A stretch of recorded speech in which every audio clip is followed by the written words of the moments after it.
Assalamualaikum warahmatullahi wabarakatuh. Bismillahirrahmanirrahim. Alhamdulillah. Alhamdulillahilladzi yabdiku idza sa'a fi qulubil muridina law atal irada wa yusijuhum ila suluki sabili sa'ada allati hiya al-iman wal ibadah. Allahumma salli wa sallim ala sayyidina Muhammadin salatan tagfiru biha ad-dunub wa tuslihu biha al-qulub wa tunqalibu biha al-uqsur wa ta'inu biha al-surub wa ala alihi wa sahbihi wa man ilaihi mansub. Subhanaka la ilma lana illa ma 'allamtana innaka antal alimul hakim. Rabbi shrah li sadri wa yassir li amri wahlul 'uqdatam min lisani yafqahu qawli. Amin amin ya rabbal alamin. Alhamdulillah, nikmat dari Allah Ta'ala. Di malam yang penuh barokah ini kita dikumpulkan oleh Allah Subhanahu wa Ta'ala, bisa hadir di majlis yang penuh barokah. Harapan kita semoga berkah kedatangan kita menjadi sabab keadaan kita akan diubah menjadi lebih baik oleh Allah Ta'ala. Dosa yang tadi mungkin beberapa waktu atau beberapa waktu yang lalu kita lakukan, semoga malam ini semuanya dimaafkan oleh Ta'ala. Allah kembalikan lagi segala hal kebaikan yang telah hilang dalam diri kita, dan harapannya semoga majlis yang kita hadiri ini menjadi penyebab umur yang singkat ini ditutup dalam keadaan husnul khatimah bi khairin wal afiyah, amin ya rabbal alamin. Salawat dengan salam selalu kita limpahkan kepada junjungan kita baginda agung Nabi besar Muhammad sallallahu alaihi wasallam. Tak lupa yang sama kita muliakan para habaib, para alim, para ulama, para kiai, para ustadz, para tokoh masyarakat, wabil khusus keluarga besar daripada Bapak Haji Khalid, sekeluarga, saudara beliau, kerabat beliau, keponakan beliau, dan seluruh orang yang bantu beliau. Kita doakan semoga diberikan panjang umur oleh Allah Ta'ala, diparingi sehat, walafiat zahir dan batinnya, amin ya rabbal alamin. Dan kepada seluruh jamaah hadirin dan hadirat muslimin dan muslimat, para pecinta baginda agung Nabi besar Muhammad sallallahu alaihi wasallam. Alhamdulillah, nikmat dari Allah Ta'ala, karena di malam ini kita merayakan ada di bulan kelahiran kekasih kita Nabi Muhammad sallallahu alaihi wasallam, merayakan kelahiran beliau sallallahu alaihi wasallam, yang mana memperingati kembali kelahiran Nabi Muhammad sallallahu alaihi wasallam akan memberikan pemahaman dalam hati kita untuk apa kita dimampirkan di alam dunia yang pendek. Dikatakan oleh Imam Ali bin Muhammad bin Husain al-Habsyi, bila mengatakan idza fatani qurbul akhirati wa liqa'i fa fi dzikrihim unsun li wihsatil khatiri fa illam yusib hawabilun sayyibun nada fa qallun bihi yahyal mawatu syara'iri. Apabila telah hilang kesempatan kita mendekat dengan sang kekasih, dan telah hilang kesempatan kita untuk bertemu dengan orang yang kita cintai, fa fi dzikrihim, maka dalam kita mengadakan perkumpulan untuk menceritakan orang yang sudah tidak bisa kita temui lagi, unsun liwihsatil khatir, maka perkumpulan tadi itu cukup akan memberikan ketenangan daripada hati yang bingung karena tidak pernah ketemu dengan sang kekasih. Fa illam yusib hawabilun sayyibun nada faqallun bihi yahyal mawatu sara'ili. Apabila hujan tidak jadi turun yang deras, tidak apa-apa, yang penting rintik-rintik saja sudah cukup untuk mengobati daripada hati yang sudah gersang ini, untuk kembali hidup hati kita dengan tetesan-tetesan air hujan. Ketika kesempatan kita ketemu sama kanjeng Nabi Muhammad SAW sudah hilang karena kita hidup setelah beliau. Tapi dalam kita mengadakan perkumpulan menceritakan beliau, lalu kita menceritakan lagi mengenang beliau, maka cukup. Walaupun itu tidak menggantikan perjumpaan dengan Rasulullah, tapi dengan kita mengenang itu saja bisa membuat hati kita menjadi tenang, dan akan kembali menghidupkan hati yang sudah gersang, karena kita menceritakan makhluk yang paling bagus, yaitu Nabi kita Muhammad SAW. Maka itu hadirin, dalam menyebut kaki Nabi akan menyebabkan turunnya rahmat yang akan menghidupkan hati kita semuanya. Al-Habib Ahmad bin Umar bin Sumaid bila mengatakan inda dzikri salihin tanzilu rahmah, fa kaifa bi dzikri asrahi salihin fa huwa sayyiduna Muhammad sallallahu alaihi wasallam. Apabila kita berkumpul menceritakan orang soleh, maka perkumpulan itu akan turun rahmat. Lalu bagaimana kalau jenengan duduk di satu majelis, kita tidak cerita orang soleh, tapi kita cerita makhluk yang paling soleh, yaitu Nabi kita Muhammad SAW.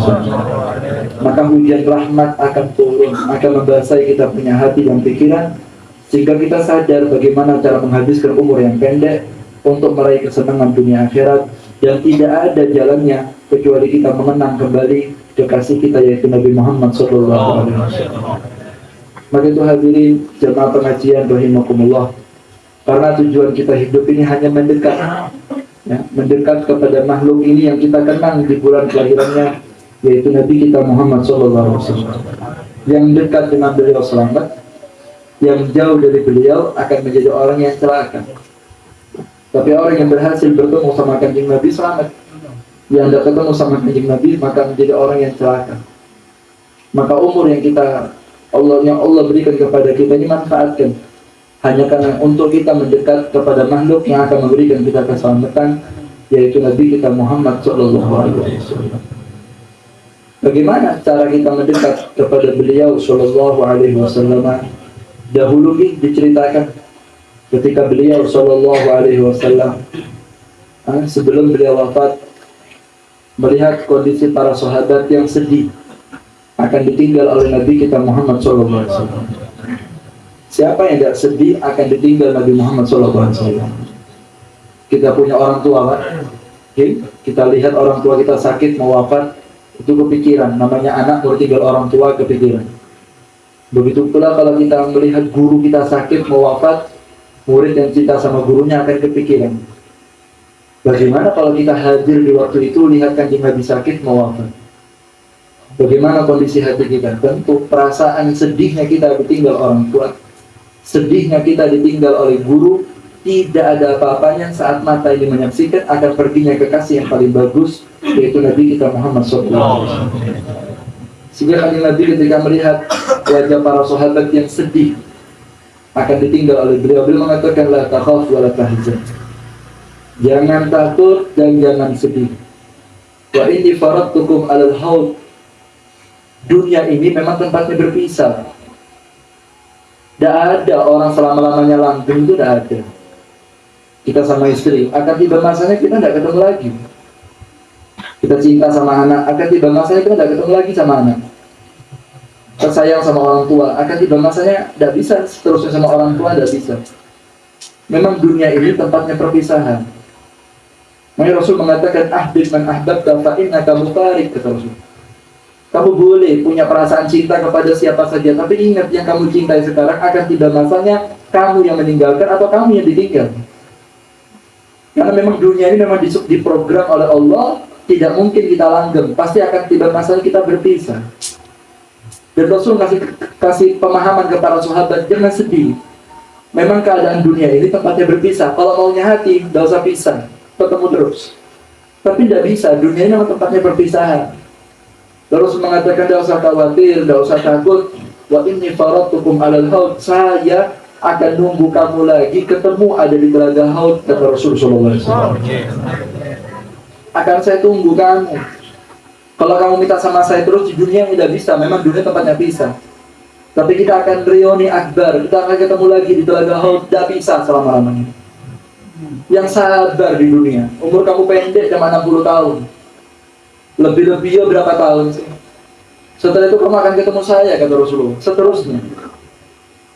Kalau seorang pencinta tahu setelah kematiannya akan ketemu kekasihnya, demi Allah, kematian itulah hari yang paling dinantikan, karena setelah kematian itu dia akan ketemu dengan yang dicintai, yaitu Nabi Muhammad SAW.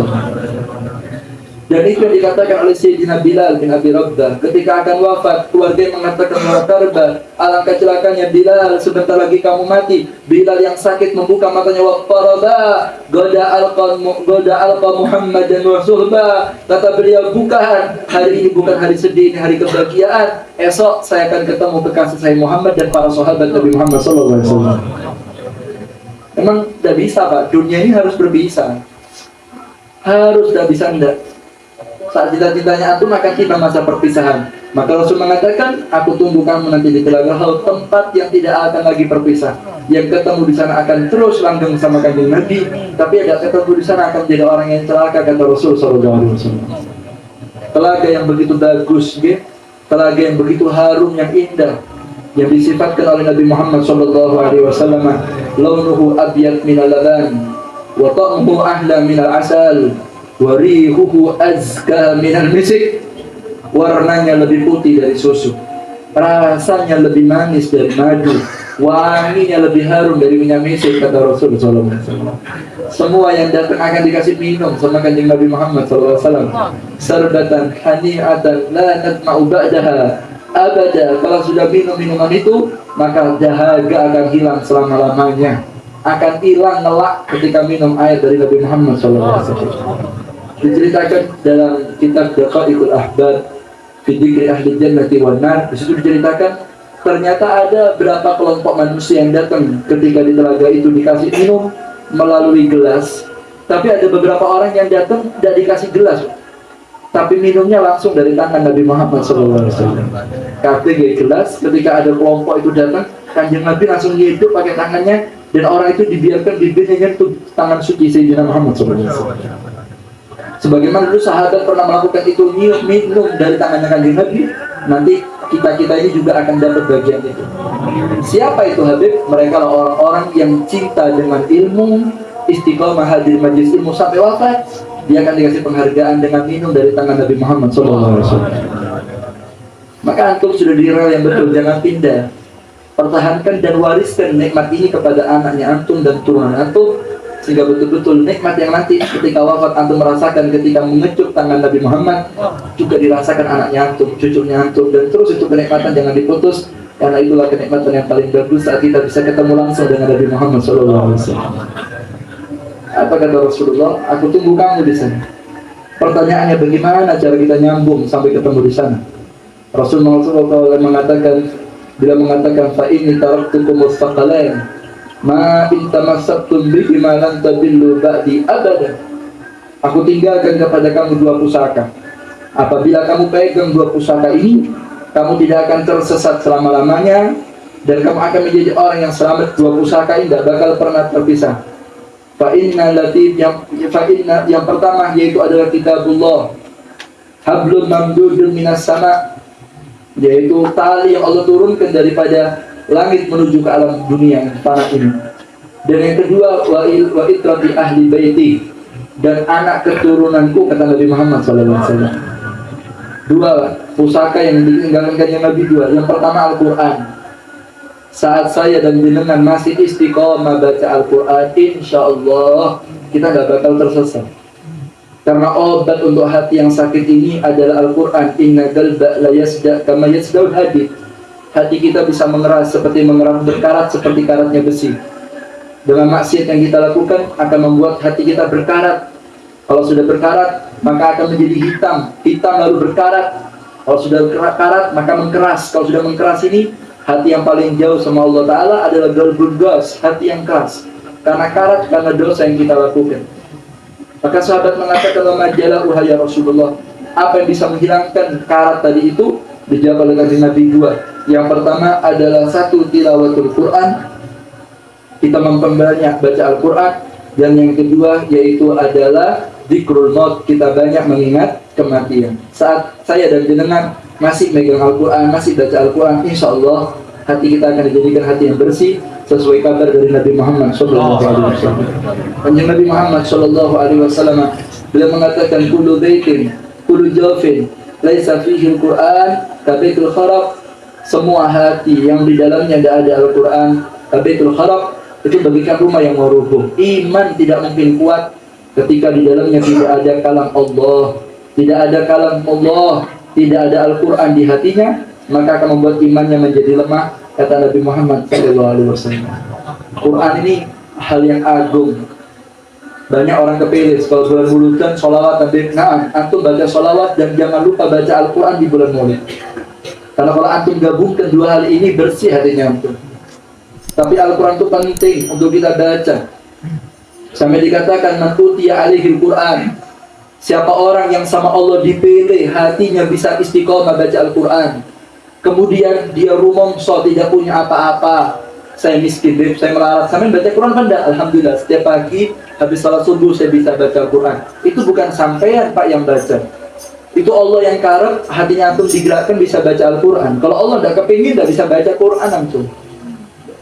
Makanya Nabi Musa tanya sama Allah, ya Rabb, dullani ala ahabbi ibadi ilaik, tunjukkan kepada saya hamba yang paling kau cintai. Apa dawuhnya Allah Ta'ala ke Nabi Musa? Hamba yang paling saya cintai, wahai Musa, yaitu mereka orang-orang yang berzikir kepadaku. Fa in dzakarani, ketika mereka zikir kepadaku, fa inni adintu fa inni uhibbu, aku yang kasih izin dia untuk zikir kepada saya karena saya cinta kepada hamba itu, kata Allah Ta'ala. Ketika antum kok gampang baca Al-Quran, itu bukan antum yang mau baca, Allah yang karep antum bisa baca. Kalau saya seminggu udah baca Quran, bukan sampai yang tidak karep, Allah memang tidak kepingin dengan suaranya antum. Itu berarti ada maksiat yang belum bersih di hatinya. Karena orang nanti tinggi derajatnya tergantung berapa Al-Quran yang dia baca. Ketika Al-Quran itu disuarakan ada di rumah, berkumandang kita punya Al-Quran ada di rumah, maka akan turun rahmat dari Allah Subhanahu wa Ta'ala. Dikatakan oleh sahabat Ibn Abbas, dikatakan innal bait alladzi yutla fihi al-Qur'an, rumah yang dibacakan Al-Quran di dalamnya, maka tempat itu akan nazal rahmah, akan turun rahmat. Wa dakhala alaihi al-malaika, akan kemasukan malaikat. Wa kharaja minhu syaitan, dan rumah itu akan keluar setan-setan, pengaruh-pengaruh jelek akan dikeluarkan dari rumah itu. Wa wasi'a bihi ahlu, rumah tangganya akan jadi rumah tangga yang lapang, rezeki dicebar, rumah tangga yang cedar, barokahnya bapaknya baca Al-Quran, emaknya baca Quran, suaranya dikeraskan, anaknya kerumu, akhirnya melok baca Quran, berkarunia. Tapi sebaliknya, rumah yang tidak dibacakan Al-Quran, wa innal bait alladzi lam yutla fihi Al-Quran, maka apa dikatakan? Masuk di rumah itu setan, keluar dari rumah itu malaikat, wa dhagha bihi ahduh, rumah tangganya menjadi kacau, sempit, karena tidak pernah dibacakan kalam Allah Subhanahu wa Ta'ala. Jadi yang pertama Al-Quran dibaca.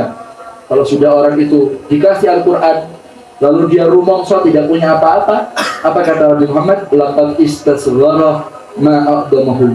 Dia telah menganggap kecil sesuatu yang paling diagungkan oleh Allah, yaitu kalamu. Jadi rumongso sampai tidak punya apa-apa. Saya tidak punya apa-apa. Bagaimana sampai bisa baca Quran setiap hari kok merasa tidak punya apa-apa? Justru kita syukur sama Allah Ta'ala dipilih bisa baca Quran, apalagi sampai hafal Al-Quran. Itu nikmat, bukan kita yang mau, Allah yang karep, sehingga hati dan pikiran kita digerakkan.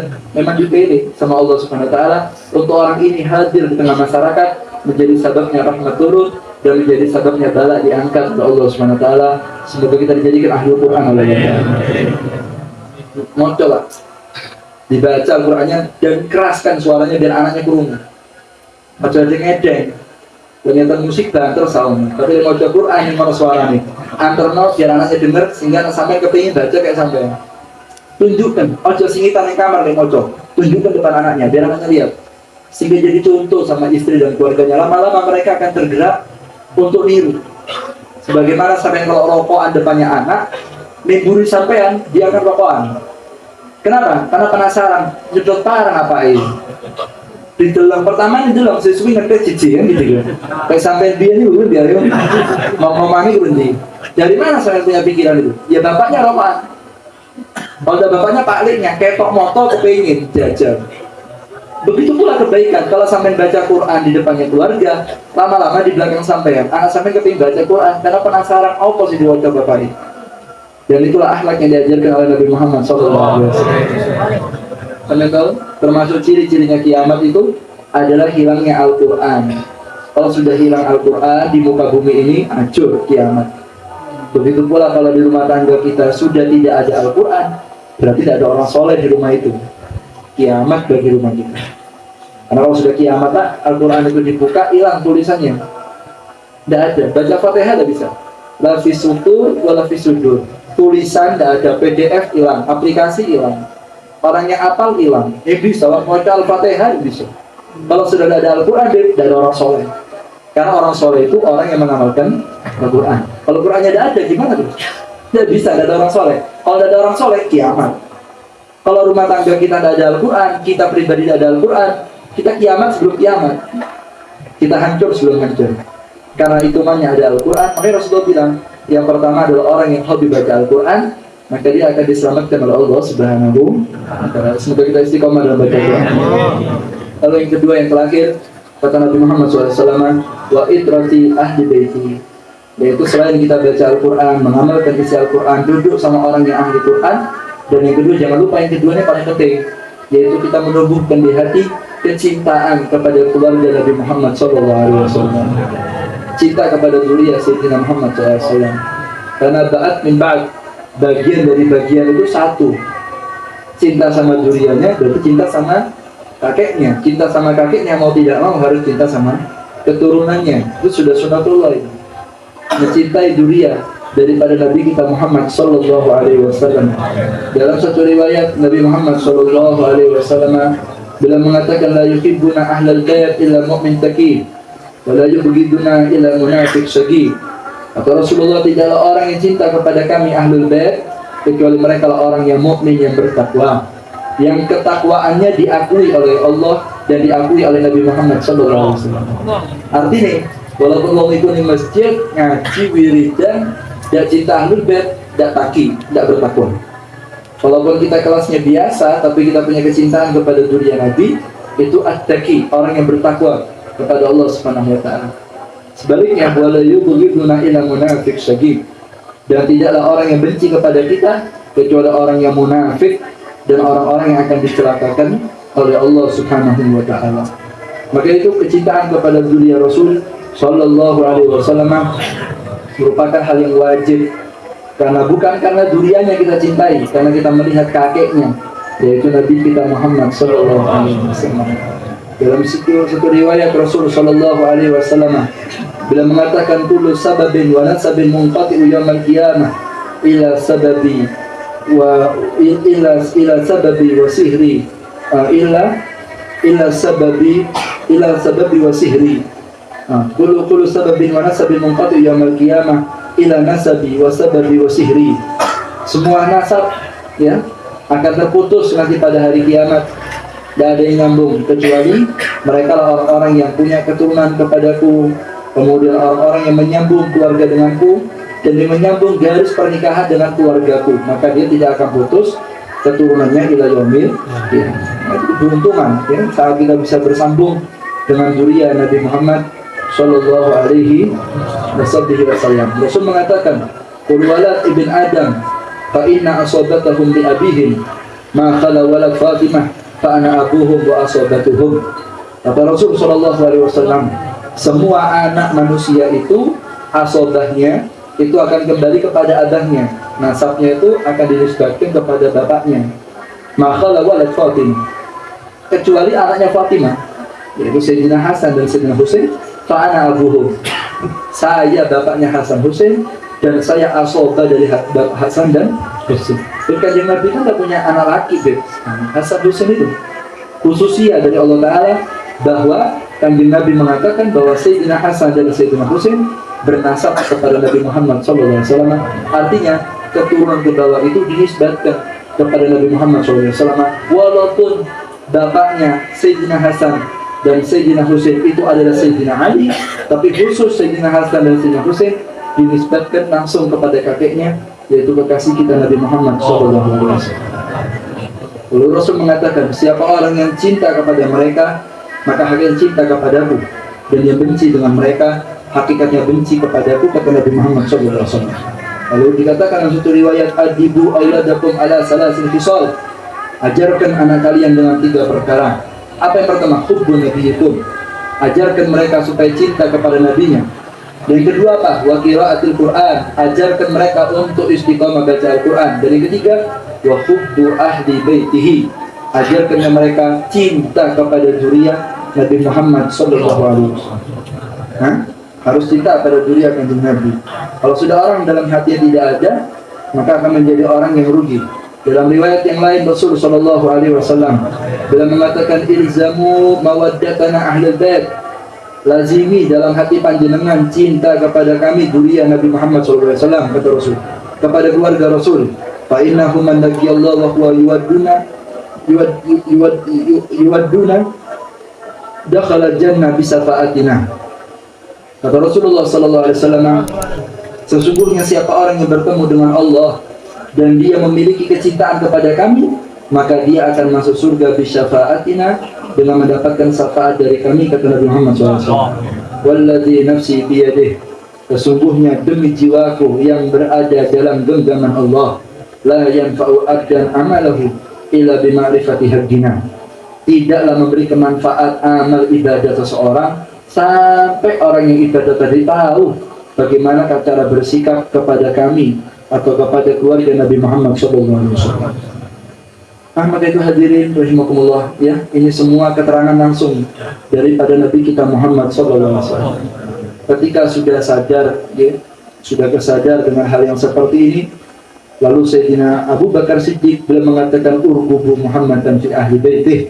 Kalau jenengan sadar, maka dekati Rasulullah dengan kita mengambil perhatian melalui keturunannya, yaitu anak cucu dari Rasulullah sallallahu alaihi wasallam.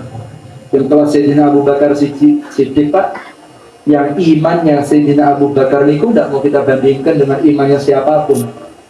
Sampai Rasulullah sumpah, Pak, kalau orang Islam sak dunya itu amalnya ditimbang, keimanannya ditimbang di satu timbangan, ditambah Sayyidina Abu Bakar satu, itu lebih berat Sayyidina Abu Bakar dari semua. Walaupun dengan keimanan yang begitu hebat, tetap andalan Sayyidina Abu Bakar untuk mendapatkan perhatian Rasulullah bukan dengan amalnya, tapi dengan perhatian kepada anak cucunya Nabi Muhammad SAW. Karena orang yang perhatian dengan mereka akan mendapatkan perhatian daripada Nabi Muhammad SAW. Sampai Rasul mengatakan, sesungguhnya permisalan ahlul baitku, mereka seperti kasafinatin Nuh, seperti kapal Nabi Nuh, man raqibaha najah wa man takhallafa anha gharaq. Sesungguhnya keturunanku itu bagaikan kapalnya Nabi Nuh. Siapa orang yang masuk di kapal itu, artinya orang yang mengisi hatinya cinta kepada mereka, maka dia akan selamat. Tapi orang yang hatinya benci dengan dzurriyyah Nabi Muhammad SAW, maka dia hakikatnya tidak masuk di kapal Nabi Nuh tadi itu. Yang mana kapalnya Nabi Nuh ini tidak bisa selamat di zaman itu kecuali orang yang naik kapalnya Nabi Nuh. Kan gitu. Saat dunia lah kedelep. Hanya satu kapal kok yang selamat, kapalnya Nabi Nuh. Yang masuk di kapal itu selamat. Yang tidak masuk di kapal itu tenggelam. Pertanyaannya, Bin, kenapa kapalnya Nabi Nuh tidak tenggelam? Padahal tidak ada mesinnya, tidak ada layarnya.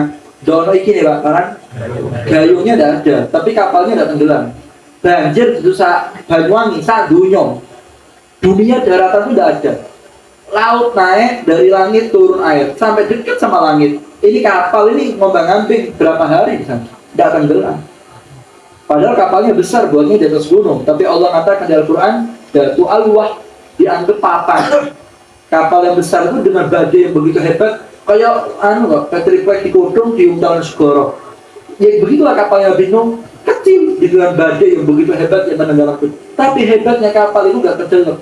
Kenapa? Fa'innahu tajri bi'ayunina. Kapal itu tidak pakai mesin, tidak pakai layar, tidak pakai gayung, tapi kapal itu tidak tenggelam. Tajri bi'ayunina, karena dalam pengawasan saya, kata Allah Ta'ala. Yang dilirik sama Allah tidak bakal tenggelam. Begitu pula kita hidup di dunia ini. Saat hati ini punya mahabbah ahlul bait, dari kebencian kepada mereka, kemudian kita menanamkan cinta itu, kita tularkan kepada keluarga dan famili kita, hakikatnya kita masuk kapal itu, maka keluarga kita akan diteropong oleh Allah Ta'ala, tidak bakal tenggelam dengan fitnah duniawi, dan akan selamat sampai ketemu dengan Nabi Muhammad SAW. Karena tidak semua orang ya bisa merasakan nikmat ini, ya. Karena orang itu ada punya penyakit buhut, benci. Maka sudah sunatullah, ada orang dijadikan dzurriyyah Rasul, ada yang bukan. Bukan berarti yang dzurriyyah Rasul itu lebih afdal, bahkan inna akramakum indallahi atqakum, yang paling afdalnya bertakwa. Cuma ciri-ciri orang yang bertakwa cinta sama mereka ahlul bait. Kalau ini akramakum indallahi atqakum, mungkin siapa yang ngomong salah? Itu betul, itu ayat Allah. Apakah Habib sama bukan Habib pasti bagusannya bukan Habib? Belum tentu. Nilai itu di hadapan Allah itu yang bertakwa. Tapi ciri-ciri orang yang bertakwa, dia akan punya cinta sama durinya Nabi Muhammad SAW. Bagaimana amalnya akan diterima kalau dia benci sama orang yang ngasih ajaran, benci dengan keluarga, orang yang pernah memberikan kita ilmu, benci dengan keluarga makhluk Allah yang dititipkan Al-Quran di hatinya, yaitu keluarga Nabi Muhammad SAW. Nah, kalau sudah itu digabung, ya, kita punya keluarga istiqomah dengan Al-Quran, mengamalkan isi Al-Quran, kemudian kita Masya Allah dipilih, bisa cinta dengan zuriat Rasul. Bukan lihat duriannya, kita lihat banyak Kanjeng Nabi Muhammad SAW. Kalau itu digabung, insya Allah kita akan selamat sampai ketemu dengan Nabi Muhammad SAW. Dan itulah ajaran para salaf, ya, orang-orang yang terdahulu yang cinta dengan Nabi Muhammad SAW. Semoga terjadi kecintaan yang luar biasa. Nah, ngomongnya itu, Masya Allah, ya. Kalau kita lihat kiai-kiai dulu tuh hebat. Saya ceritakan saja beberapa pengalaman pribadi, ya. Bukan katanya kita, Pak, matanya menyaksikan. Dan kita dengar langsung cerita dari orang-orang yang menangi, ya, orang-orang yang hebat-hebat itu, kiai-kiai yang hebat, Masya Allah. Kalau kita dengarkan ceritanya itu luar biasa, luar biasa.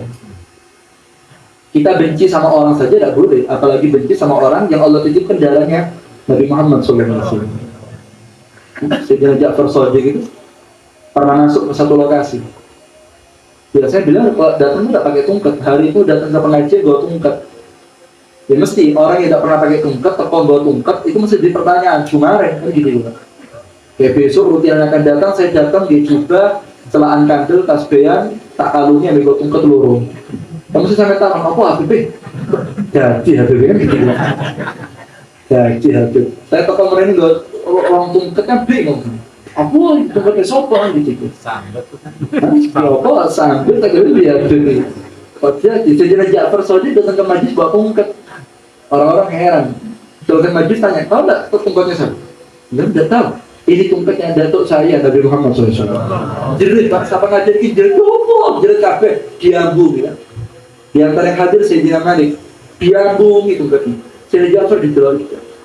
Kenapa kamu heboh? Ya heboh, tungkatnya Kanjeng Nabi. Itu tungkat benda mati, dicekal sampai batu. Sedangkan dalam diri saya ada darah Nabi Muhammad SAW. Dan kamu heboh sama tungkat yang dipegang. Lain, depannya kamu ada orang yang darahnya ada darah Nabi Muhammad SAW. Benar yang lebih hebat sambungannya. Ini orang dipilih. Maka itu kita lihat para kiaiin, ya, orang-orang soleh, Nahdlatul Ulama khususnya. Masya Allah, mereka mencapai pada peringkat yang tinggi karena kecintaannya kepada duriya Nabi Muhammad SAW. Orang dulu itu Masya Allah hebat. Kalau kita lihat itu Masya Allah sedikit cerita mumpung bulan muludan. Karena sekarang ini usum orang dibuat dihasad biar benci kepada duriya Nabi Muhammad SAW. Dulu kita menangi ya, ketika saya mondok di Pasuruan, waktu saya pernah diutus untuk Basul Masail, perwakilan Sunnah Salafiyah di kantor NU ada di perkumpulan Basul Masail di Pasuruan. Waktu itu saya datang dengan teman saya, ada namanya Habib Husain Ba'agir dari Malang, satunya Akina Wes dari Probolinggo. 3 orang, saya, teman saya itu dia berangkat sampai di lokasi Pak, ya jenenge ya orang beda-beda gitu. Nyampe di lokasi Basul Masail semua ikut. Ya didikannya beda. Mereka Basul Masail sama rokoknya dan macam-macam. Akhirnya kita ini mengeluarkan pendapat-pendapatku lesu. Kalau orang yang kurang tajam sama ilmu tuh lesu duluan. Bukan tidak bisa mengeluarkan. Akhirnya kayak pegal gitu. Masuk pengajian sampai rokokan. Akhirnya lesu. Kita mau ngomong tuh lesu. Akhirnya diepak sudah. Dan mereka sibuk. Mereka orang-orang yang warna pendapat. Kita nggak pati direkkan waktu itu. Waktu itu tengah-tengah majelis masuk almarhum Kiai Subadar. Mungkin ada yang kenal di sini. Mbak Kiai Subadar besok, ada orang Pasuruan. Mbak Kiai Subadar masuk. Ketika masuk di lokasi melihat saya sama teman saya. Kebetulan yang Habib 2, saya sama teman saya, Husain Ba'agir. Masuk terus apa? Ya Allah, Basul Masail hari ini sama Habib. Duduk Pak, itu dikasih tempat di depan dia. Tidak mau, beliau tidak mau duduk di depan. Dulu depannya saya sama teman saya tadi duduk. Terus mic-nya diambil, mic kan sibuk ngomong kita. Mic-nya dicoba terus ngomong, Habib, ini semua orang tidak tahu Habib. bahwa ilmu yang kita bahas ini hakikatnya ilmu datuk-datuknya kita, yaitu datuknya antum ini, yaitu Nabi Muhammad SAW. Pak, satu pengajian ada direken cuma saya sama teman saya, dijak omong terus sampai saja sehingga gak ditolak cuma dua gitu. Terus saya bilang, kiai tidak enak, kiai itu banyak kiai-kiai besar dari pondok-pondok lain di Pasuruan. Itu tidak perlu, Habib, yang penting ini juga. Orang-orang tidak tahu ini berkahnya semua karena sanad yang bersambung kepada keluarga Nabi Muhammad SAW. Nah, itu soro, Pak, begitu. Soro, mereka uang yang derajatnya lebih kecil itu sulit, dan itu kita lihat akhlak yang begitu luar biasa. Saya pernah ngaji ke tempat Mbak Maimun Zubair, guru saya, ke Sarang. Saya ngaji ke Sarang, ketemu Mbak Mun. Saya datang ketemu Mbak Mun, salaman sama Mbak Mun, bagaimana akhlaknya beliau. Ketika ketemu Mbak Mun, ketemu Mbak Maimun Zubair, itu lawang ditutup. Terus ngomong sama Abdi Dalu, ngomong, hari ini saya tidak terima tamu, karena di rumah saya ada juriya Nabi Muhammad SAW. Tidak kabeh saya sepelepon. Mahal, ditutup Pak lawang, tidak terima tamu saya, cukup ini tok sakit. Saya teman saya, ada Abdullah bin Salim Ba'abud, orang Banyuwangi, santrinya bebasih. Sama Mas Hendro, ada orang Ketapang, bertiga saya. Ikut saya pengajian, tamunya suruh pulang, ditutup, gak terima tamu, padahal saya ada di jalan. Padahal beliau ada di jalan, omong-omongan, cerita-cerita, kemudian beliau cerita sanad ilmu dan macam-macam. Kemudian nyuguhi makan, Damai itu tidak makan ya, karena terakhir beliau makannya itu telur puyuh sama minumnya susu kedelai, karena beliau punya penyakit. Waktu nyuguhi kita makan, karena sungkannya, kepingin menghormat tamu, beliau makan pisan, ya mangan sate gulai itu di tangan, karena dia boleh. Karena sudah tua, usia beliau waktu 90 tahun, lebih, hampir 100 waktu itu. Maksa makan, tapi marung itu modal pil ya. Lalu kiai kok maksa, ada apa-apa, habis kolong-kolong, ngomong betul, juriya Nabi Muhammad SAW. Bayangkan, kita waktu itu ya, Masya Allah, Mbak Maimun, Masya Allah. Waktu Mas Hendro ini mau ngasih Mbak Maimun nyabis gitu, bahasa nih, saya nitip uang gitu. Mas aku titip, ojo dititip, no. Kok Mbak Maimun gak roh, tak titip mau duit. Karena kalau saya langsung ngasih Mbak Maimun, nanti takutnya tidak diterima. Jadi tak titip no amplopnya, koncoku sing rokok kandel itu. Mari pas salaman Mbak Maimun dicekol duit. Duit begitu di depan dengan tongku ya. Jadi saya kasarannya aku mau buat 100 oleh 500 ya. Anjing. Oh itu misalnya. Mari ngono amplop yang ditabisno ke Mbak Maimun itu Pak dibagi dulu. Dikasih ke saya, sama satu dikasih ke Akhina Abdul. Saya pulang tak hitung oleh 2.100.000.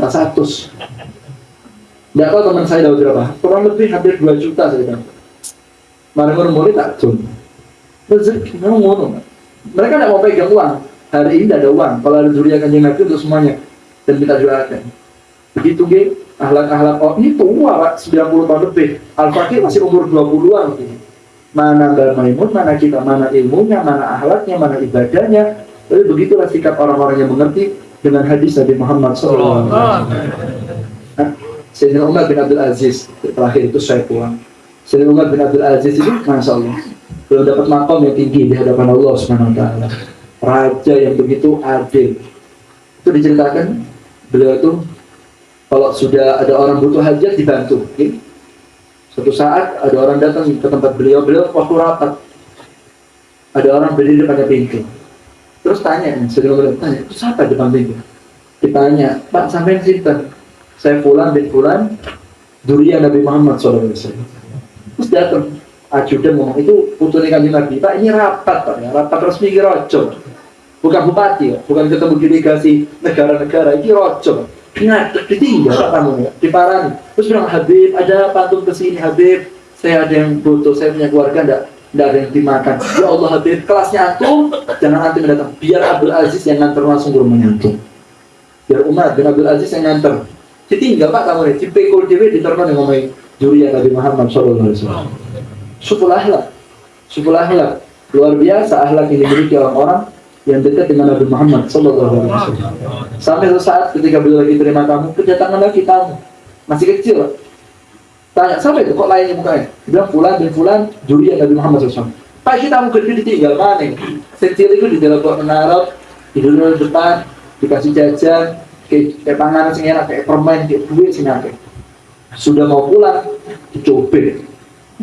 Arek cilik iki ye cilik iki kamu Pak. Habib arek cilik jenenge ye gede. Habib. Kalau yang bukan Habib yo gitu kan. Yo atau ye kan gitu. Iki ye gitu. Bicara bercurang. Apa dicobet. Kan dicewet gitu. Akhirnya nangis. Ajudan ngomong aja. Ini tadi aku dikasih makan enak. Kok mau pulang kalau dicobet digawe nangis. Apa kata beliau? Tidak apa-apa. Sengaja saya tangis sedikit. Biar soben yang akhirat waktu lebih baik. Ya nangis. Waktu itu tidak apa-apa. Mari aku diceluk kok lebih baik. Ini sing jobet putuku man. Benar betul. Dan itu saya berharap ketika saya dipanggil sama mbaknya, akhirnya mata ini bisa melihat mbaknya orang itu Nabi Muhammad SAW. Walaupun dengan cara itu adalah orang itu secara Rasulullah SAW. Itu hadirin rahmatullah, kebaikan yang kita lakukan kepada orang mukmin besar, terlebih kepada dzurriyyah Rasul. Kami Rasul sumpah ketika ada keluarga yang tidak makan, terus ngomong kepada sahabat, man sana'a sina'atan li ahli baiti falam yukafi'uhu fa ana mukafi'uhu yaumil qiyamah. Siapa orang yang punya lebih rezeki, saya tinggal terus saya pulang. Siapa orang punya rezeki lebih, terus dia punya makanan lebih atau punya harta lebih, kok dia ngasih keluarga saya, sedangkan keluarga saya tidak punya dan tidak bisa balas punya nyantum, kata Rasul tidak usah khawatir. Yang jenengan keluarga untuk bantu saya punya keluarga, fa'ana mukafir. Kau pendosa, kau pezina, kau ahli maksiat, tidak usah khawatir. Fa'ana mukafir. Yang kau keluarkan untuk mereka tidak bisa balas, saya Datuk ini akan balas kamu di akhirat, kata Rasulullah SAW. Nah kita hadirin Ukrubu Muhammad dan fi ahli baiti. Mari kita di bulan Maulid ini mendekat ke Rasulullah dengan kita membaca Al-Quran, kemudian mencintai dzurriyyah yang Allah tinggalkan. Cinta dengan Al-Quran berarti cinta sama ulama yang mengamalkan Al-Quran, para kiai, para ulama. Lalu kita campur kita dengan dzurriyyah Rasulullah, perhatian dengan umatnya Kanjeng Nabi dan perhatian dengan dzurriyyah Nabi Muhammad. Kalau ini kita amalkan, apa kata Rasulullah? Fa inna latifal khabir anba'ani fa innahum lan yastariqu hatta yurida alayil khawd. Dua hal ini sudah Allah Ta'ala ngasih kabar kepada kami. Dua hal ini tidak mungkin akan terpisah selama-lamanya sampai ketemu dengan saya ada di telaga Haud. Orang yang punya dua hal ini, cinta Al-Quran, membaca Al-Quran, dekat sama orang-orang yang mengamalkan Al-Quran, ulama, para kiai, kemudian cinta dengan dzurriyyah Rasulullah. Dua hal ini kalau digabung, maka orang yang seperti ini akan ketemu sama saya di telaga Haud, karena Al-Quran dan Ahlul Bait tidak akan terpisah sampai ketemu Kanjeng Nabi ada di telaga Haud Nabi Muhammad SAW. Nah, itu hadirin jamaah pengajian rahimahullah, monggo melalui majlis yang mulia ini, mari melalui semangat bulan Maulidan, ayo Qurannya dibaca. Sholawat kita baca di bulan Maulid, tapi Qurannya jangan ditinggal. Habis itu kita tanamkan cinta kepada dzurriyyah Rasulullah dan umatnya Kanjeng Nabi dan ulama yang mengamalkan ilmu Nabi Muhammad. Tanamkan cinta itu sedalam mungkin dan tularkan perasaan itu kepada keluarga kita semuanya, sehingga betul-betul kita akan jadi orang yang senang di dunia sampai di akhirat sesuai kabar dan ajaran yang dibawa oleh Nabi Muhammad SAW. Ya Rabb, semoga berkah majlis ini hati kita dalam tangan. Semoga terjadi keberkahan Ta'ala. Semoga berkah majlis ini Allah tumbuhkan di hati kita cinta dengan Al-Quran. Ya Rabb, kami banyak dosa sehingga kami sulit baca Al-Quran. Mulai Ramadan kemarin sampai sekarang kami dah hatam Al-Quran dulu. Mungkin karena maksiat yang kami lakukan, bukan mungkin, pasti karena dosa yang kami lakukan, sehingga suara kami tidak lagi dirundukkan oleh Engkau ya Rabb. Mulai majlis ini maafkan dosa kami, dengan Kau gerakkan hati kami membaca Al-Quran ya Allah. Izinkan lidah yang banyak maksiat ini untuk bisa tetap membaca kalam ya Rabb. Panggil hati kami untuk dekat lagi dengan Al-Quran ya Rabb. Karena kami tahu yang dekat dengan Al-Quran berarti yang didekatkan denganmu ya Rabb. Dan tumbuhkan di hati kami cinta kepada dzurriyyah Nabi Muhammad SAW. Akhlak mereka orang-orang soleh yang kami saksikan, semoga tertular kepada keluarga kami ya Rabb, tertular kepada dzurriyyah kami ya Rabb, sehingga betul-betul keluarga kami dalam pandangan Allah dengan melalui kecintaan kepada Rasulullah dan melalui kecintaan dengan dzurriyyah Nabi Muhammad SAW dan cinta dengan Al-Quran wahyu yang Allah titipkan di hati Nabi Muhammad SAW. Dan semoga harapan kita, semoga di bulan yang mulia ini Allah Ta'ala izinkan mata kita yang banyak dosa ini untuk bisa melihat wajah Nabi Muhammad SAW. Ya Rabb, sebelum lepas bulan Maulid, izinkan kami semua yang hadir melihat Rasulullah SAW. Dan sebelum meninggal dunia kami menyaksikan Nabi Muhammad SAW. Ya qadatan wa manama walaupun yang salih al-Fatihah. Bismillahirrahmanirrahim. Ya karena betul dia. Surat al-Ladina. Pak Ki bulan Muludan jadwal rapat. Jadi saya minta pamit pulang, jenengan tutup sholat ya rahmanirohim, saya pulang langsung Insyaallah ketemu pada episode yang lebih menyenangkan, dalam episode yang tidak pernah terduga. Semoga ya